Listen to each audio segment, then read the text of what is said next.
Hey, what's going on there YouTube? This is Yasso here. In today's video, we're covering Rearguard Sergeant and the clan boss. We're going to be running a double ally protection team. For my team, I'm running Sepulchre Sentinel, Rearguard Sergeant, Rosin Scarhide, Frozen Banshee, and Skullcrusher. Right now I'm battling Ultra Nightmare, and what I'm doing is setting up my rotation so that I can click on auto. Because my team is speed tuned for a slower counter attack speed, then I'm just using my team's A1 until I get back to the clan boss's first AoE attack. Then I can start my team's rotation. Okay, so now we can start the rotation and then click auto.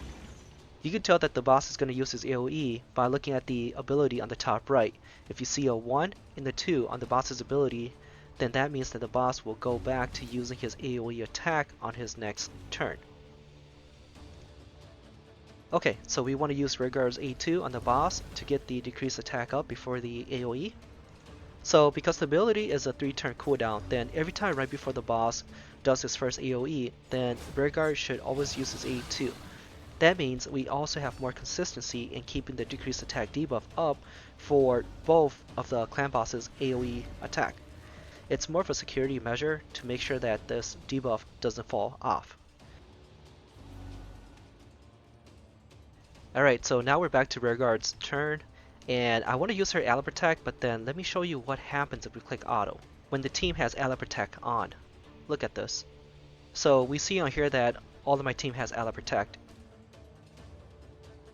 Alright, let's click auto. So do you see that? She doesn't use her ally protect if your team has ally protect on already. Alright, let's auto until we get to her next turn.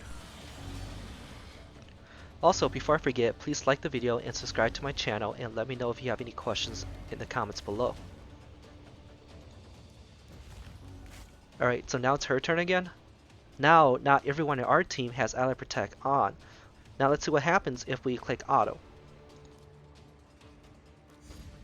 And now she uses her A3, the ally protect.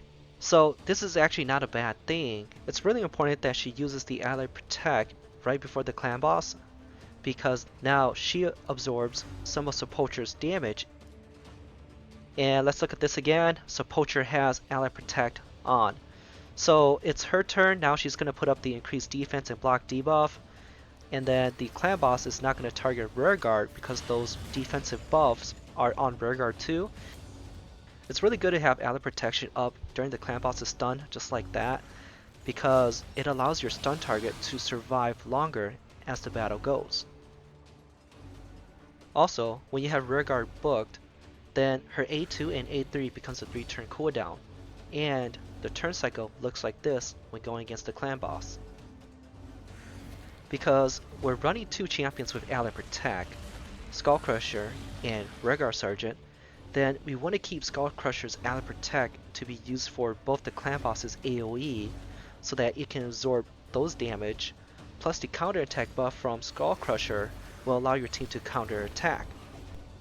So because of that, you want to use Rearguard Sergeant's attack in this order.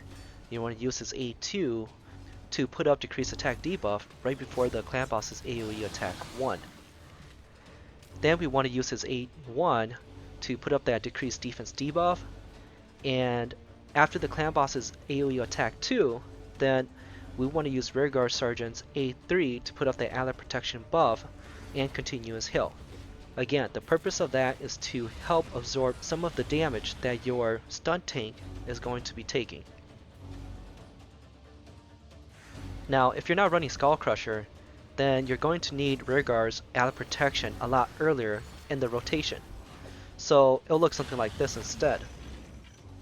The change here is that the team will need Rearguard's ally protection to absorb the damage from both the clan boss's AoE attack. Alright, so let's go over Rearguard Sergeant's abilities so that it can help everyone in understanding how she works. Rearguard Sergeant's A1 attacks one enemy and has a 40% chance of placing a 60% decreased defense for 2 turns. And that can be booked to 50% chance of placing a debuff. Because of this, your team will naturally be hitting harder with Rearguard on the team.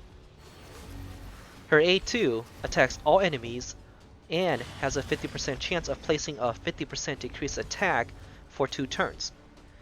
That's on a 4-turn cooldown, but can be booked to a 75% chance of landing the debuff, and it brings the cooldown down to a 3-turn.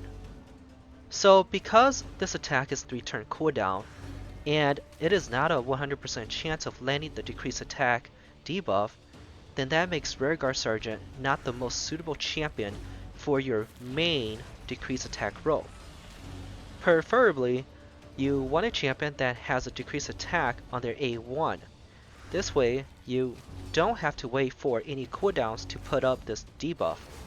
Decreased attack is such an important debuff because in the later rounds, if that falls off, then the battle will likely be over. So you want a very reliable champion that can keep this debuff on 100% of the time. However, Rearguard Sergeant is great as a secondary role for decreased attack. Sometimes your main attack down champion will miss the debuff, and having Rearguard Sergeant on the team will allow you to put that debuff back onto the clan boss. Her A3 places a 50% ally protection buff and a continuous heal on all allies except for herself for 2 turns.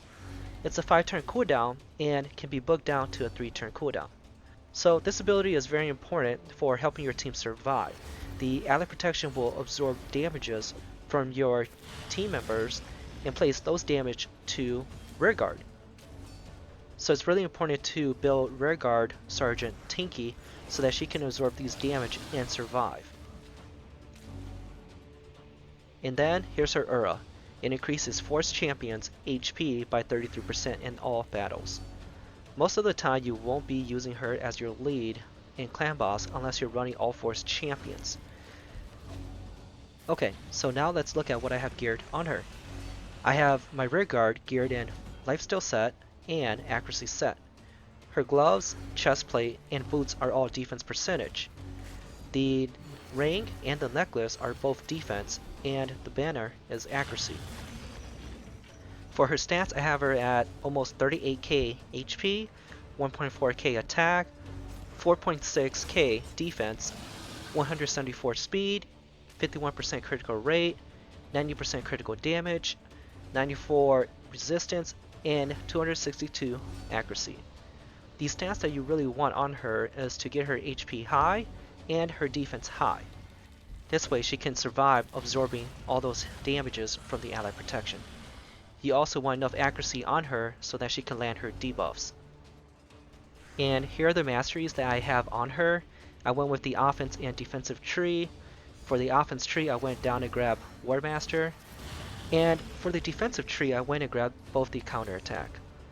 The counterattack mastery is very clutch. It's RNG. But it's really important to have it even if you have a counterattack champion like Skullcrusher on the team. Because Skullcrusher often takes a beating, he's often the first champion to die. And when that happens, your team is left without counterattack. So this mastery then comes into play and serves its purpose, which is to give a 50% chance for your champions to counterattack. Alright, so my clan boss battle is ending here, and after this battle here, I'll show you some of my other screenshots from my other clan boss runs. 23.83 million damage, so that damage is actually not bad, it's pretty good. Now that puts you right into the 4 key for sure, and also a possibility of 3 key the Ultra Nightmare chest. And here are the screenshots to my other clan boss battles. Another 23 million. 21.72 million. And then on Nightmare, 42.39 million. Alright, overall I think she's a great champion. She will bring a lot of survivability to your team, and she also can put up the debuffs that every team needs when battling the clan boss. And Rearguard Sergeant's kit allows her to cover multiple roles within a clan boss team. And that's all I have for today. Please like my video and subscribe to my channel. If you have any questions for me or any comments, then please let me know in the comment section below. Thank you, and I'll see you in the next video.